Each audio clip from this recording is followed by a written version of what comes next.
Hyderabad central university అధీనంలోని కంచె గచ్చిబౌలి భూముల వ్యవహారం ఇప్పుడు సుప్రీంకోర్టు పరిధిలో ఉన్నది. సుప్రీంకోర్టు ఏం నిర్ణయిస్తుందో చూడాలి. అక్కడున్న భూములు ప్రభుత్వానివా హైదరాబాద్ సెంట్రల్ యూనివర్సిటీవా అనేది తేలాల్సి ఉన్నది. అంతేకాకుండా అందులో ప్రభుత్వ భూమి ఉన్నదని చెప్పి స్వాధీనం చేసుకోవడానికి వెళ్ళిన ప్రభుత్వ యంత్రాంగం అక్కడ చెట్లను నరికేసిందా, జంతువులకు హాని చేసిందా, ఈ విషయాలన్నీ కూడా సుప్రీంకోర్టు విచారణలో తేలుతాయి. సుప్రీంకోర్టు అంతిమంగా ఇచ్చే తీర్పుకు అందరూ కట్టుబడి ఉండాల్సిందే, అది ప్రభుత్వమైనా ఇతర వర్గాలైనా. ఇప్పటికైతే ఇక ఈ ఉదంతం మీద బయట ఎవరు ఏం మాట్లాడాల్సిన అవసరం లేదు, మాట్లాడడానికి వీలు కూడా లేదు. ఎందుకంటే సుప్రీంకోర్టులో ఉన్నది, సుప్రీంకోర్టు విచారణలో ఉన్నది కాబట్టి తేలాలి. కానీ రాజకీయ పక్షాలు ఊరుకో కదా, ఆ సమస్యను తీసుకొని ఇంకా మాట్లాడుతూనే ఉన్నాయి. రాజకీయ పక్షాలు మాట్లాడతాయి, ప్రతిపక్షంలో ఉన్న రాజకీయ పార్టీలు అధికారంలో ఉన్న పార్టీని విమర్శించడం వాటి పని. అధికారంలో ఉన్న పార్టీ తప్పులు చేస్తుందనుకుంటే ఆ తప్పులను గురించి మాట్లాడడం ప్రతిపక్షాల పని. ఇప్పుడు అందరూ చెప్పుకుంటున్న విషయం ఒకటి ఏమిటంటే, ఒక ఐఏఎస్ అధికారి ప్రతిపక్షంలా వ్యవహరిస్తున్న తీరు. మామూలుగా ఐఏఎస్ అధికారులకు కొన్ని నిబంధనలు ఉంటాయి, కొన్ని నిబంధనలకు లోబడి వాళ్ళు పనిచేయాల్సి ఉంటుంది. సివిల్ సర్వీస్లో ఉన్న అధికారులు ఎవరైనా ఐఏఎస్, ఐపీఎస్, ఐఎఫ్ఎస్, ఈ సివిల్ సర్వీసెస్ కింద వచ్చే అన్ని సర్వీసుల వాళ్ళు కూడా వాళ్ళు కొన్ని చట్టాలకు లోబడి పనిచేయాల్సి ఉంటుంది. అందులో ఒకటి అధికార రహస్యాల చట్టం. అది 1923లో బ్రిటిష్ వాడు మనల్ని పాలిస్తున్న రోజుల్లో పెట్టింది. దాని ప్రకారం బహిరంగంగా ప్రభుత్వాన్ని, దాని విధానాల్ని విమర్శించకూడదు. ప్రభుత్వానికి తాను చేస్తున్న పనికి కూడా అప్రతిష్ట తెచ్చే విధంగా ప్రకటనలు చేయకూడదు. ఇట్లాంటివి చాలా ఉంటాయి. రెండిటి కింద ఐఏఎస్, ఐపీఎస్ అధికారులు పనిచేస్తుంటారు. ఒకటి అధికార రహస్యాల చట్టం, రెండవది అఖిల భారత సర్వీసుల ప్రవర్తన రూల్స్. ఇది 1968 1968లో వచ్చిన రూల్స్ ఇవి. వీటికి కట్టుబడి పనిచేయాల్సి ఉంటుంది వీళ్ళు. అట్లా పనిచేయకపోతే వీళ్ళ మీద క్రమశిక్షణ చర్యలు తీసుకోవచ్చు, వాళ్ళ ర్యాంక్ తగ్గించవచ్చు, ఇంకా తీవ్ర స్థాయికి పోతే వాళ్ళని సర్వీసులోంచి కూడా తొలగించవచ్చు. ఇట్లాంటి ఈ రూల్స్ సివిల్ సర్వీసెస్ అధికారులకు వర్తిస్తాయి. ఇవాళ తెలంగాణ ప్రభుత్వంలో ఒక ప్రతిభావంతురాలైన సీనియర్ ఐఏఎస్ అధికారి స్మితా సబర్వాల్ వ్యవహరిస్తున్న తీరు ప్రభుత్వంతో గిచ్చి కయం పెట్టుకుంటున్నట్టుగా ఉన్నది. ఆమె సుప్రీంకోర్టులో విచారణ జరుగుతున్న సందర్భంగా సుప్రీంకోర్టు చేసిన వ్యాఖ్యల్ని ట్వీట్ చేసినారు. ఇక్కడ ఇంకోటి మాట్లాడుకోవాలి. ఈ సామాజిక సోకాల్డ్ మాధ్యమాలు, వీటిని సామాజిక వేదికలు అనాలి, వీటిని మీడియా అనడానికి వీల్లేదు. అవి చెలరేగిపోయి చేస్తున్న పనులు, వాటి మీద జరుగుతున్న చర్చ చూస్తూనే ఉన్నాం.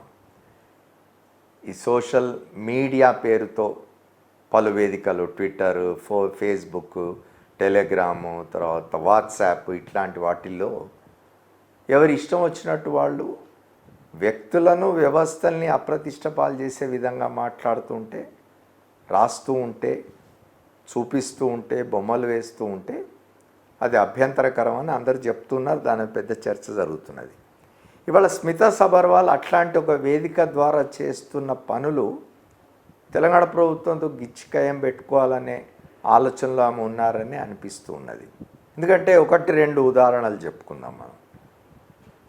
అంటే స్మితా సబర్వాల్కు ఇట్లాంటి వివాదాల్లోకి దిగడం అలవాటే వారికి.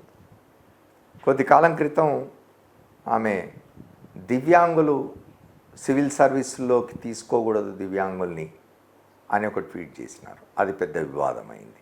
అంత కొద్ది సంవత్సరాల క్రితం ఒక ప్రముఖ జాతీయ ఆంగ్ల విలేకరి మీద ఆమె కేసు వేసినారు. ఆ కేసు ఏమిటంటే, పత్రికల్లో, మీడియాలో సీరియస్గా ఆలోచించే కథనాలు, వార్తలతో పాటు అక్కడక్కడ ఆహ్లాదం కలిగించేందుకు సరదా కబుర్లు కూడా ఉంటాయి. ఆ ప్రముఖ జాతీయ ఆంగ్ల వారపత్రిక అట్లాంటి ఒక కాలం మెయింటైన్ చేస్తూ ఉంటుంది, సరదా కాలం. ఆ కాలంలో హైదరాబాద్ నుంచి ఆ పత్రిక విలేకరి ఒక సరదా ఐటెం రాస్తే దాని మీద వాళ్ళ కార్టూనిస్ట్ ఒక బొమ్మ వేస్తే ఆ బొమ్మ తన ప్రతిష్టకు భంగం కలిగించే విధంగా ఉంది అని స్మితా సబర్వాల్ ఒక కేసు పెట్టినారు, క్రిమినల్ డిఫమేషన్ కేస్. ఆ కేసు ఇంకా నడుస్తున్నట్టుగా ఉన్నది. అట్లా తన ప్రతిష్టకు భంగం కలుగుతుంది అని చెప్పి భావించి ఒక జర్నలిస్ట్ మీద, తన పేరు కూడా లేదు అందులో, ఇంత చేస్తే తనకు వర్తించేట్టుగా ఉంది, తనే అనే స్ఫురణ వచ్చే విధంగా ఉంది అని కేసు పెట్టి ఆ కేసును పర్స్యూ చేస్తున్న స్మితా సబర్వాల్ ఒకళ్ళు ఎవరో ట్వీట్ చేసిన దాన్ని రీపోస్ట్ చేసినారు. అందులో ఏమున్నదంటే, స్మితా సబర్వాల్కు రాష్ట్ర పోలీసులు నోటీసులు ఇచ్చినారు, ఆమె మీద కేసు పెట్టినారు.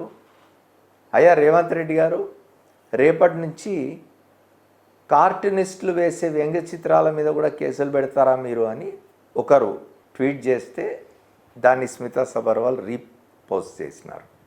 అంటే తన విషయంలో కార్టూన్ పట్ల అభ్యంతరం ఉండాలి, కానీ ఇక్కడ కార్టూనిస్టులు అభ్యంతరకరమైన బొమ్మలు వేస్తే ప్రభుత్వం చర్యలు తీసుకోకూడదు. ఈ ధోరణిలో ఇవాళ స్మితా సబర్వాల్ కొనసాగుతూనే ఉన్నారు. ఆమె ఒకదాంతో ఆగలేదు. నోటీసులు ఇవ్వగానే ఆమె ఆ ట్వీట్లు తీసేసి ఉంటే వేరేగా ఉండేది.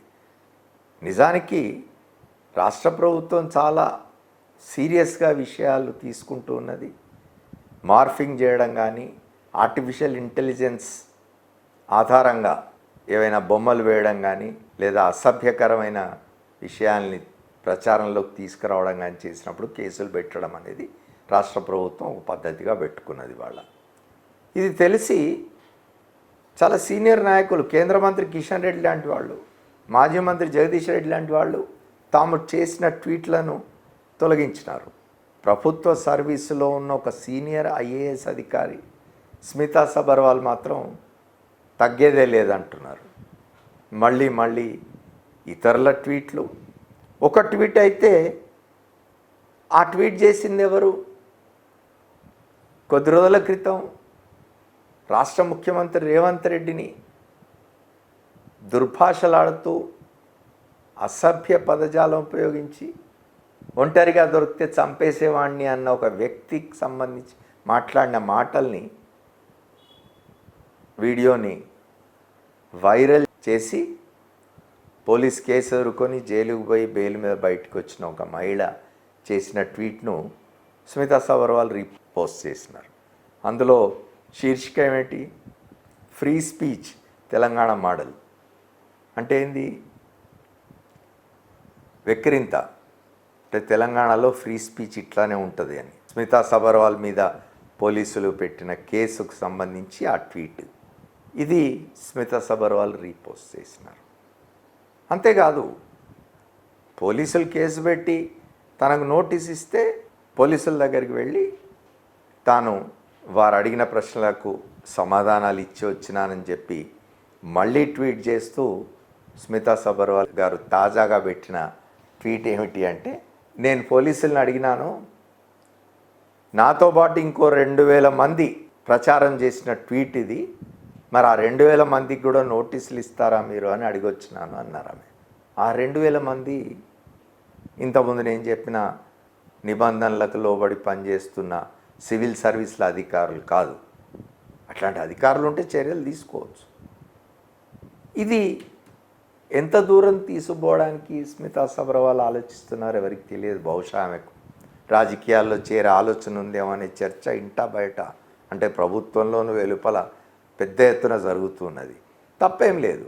సివిల్ సర్వీస్ అధికారులు గతంలో అనేక మంది రాజకీయాల్లో చేరిన వాళ్ళు ఉన్నారు. మనం జయప్రకాష్ నారాయణ చూసినాము. ఏవిఎస్ రెడ్డి అయితే భారతదేశం అనే పార్టీయే పెట్టినాడు. జయప్రకాష్ నారాయణ లోక్సత్తా అనే ఒక పార్టీ పెట్టినాడు.